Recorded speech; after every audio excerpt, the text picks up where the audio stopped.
The evidence thus far suggests that in the first few minutes after death, consciousness is not annihilated. Whether it fades away afterwards, we do not know, but right after death, consciousness is not lost.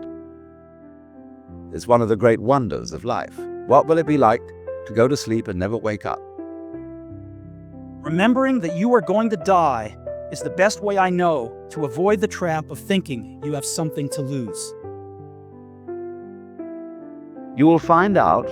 It'll pose the next question to you. What was it like to wake up after having never gone to sleep? That was when you were born. I started getting depressed. I thought, what kind of purpose do I have to live? I mean, are you just here to live to die? I mean, is there not a purpose for me? Is there not a purpose in life? And when you're ready to wake up, you're going to wake up.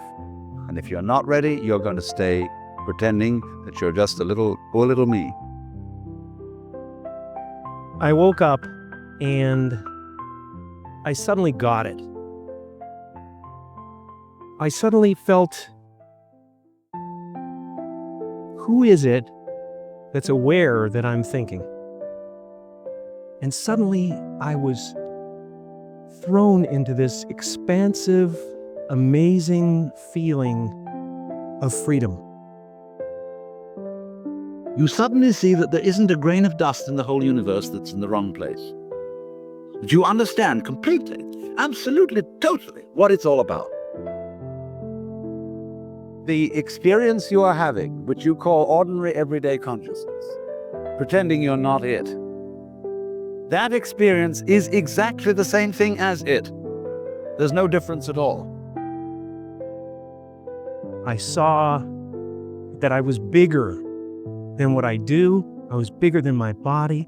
I was everything and everyone. Take us through it. What happens to you as you find yourself submerged underwater? Well, I was submerged and the force of the water had me absolutely pinned to the front deck of the boat.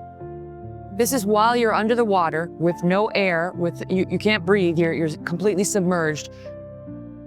And at that time, I gave my life over to God and truly and sincerely asked that God's will be done. And at that moment, everything changed. I was very calm and peaceful and felt great.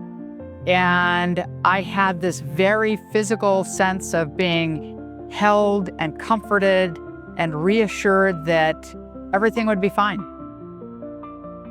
regardless of whether I lived or died.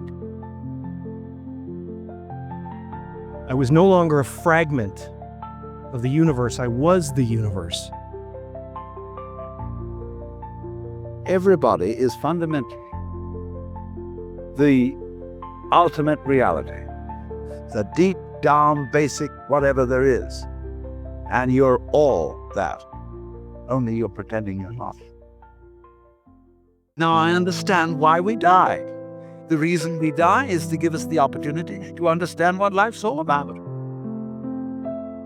And when you find that out, you laugh yourself silly.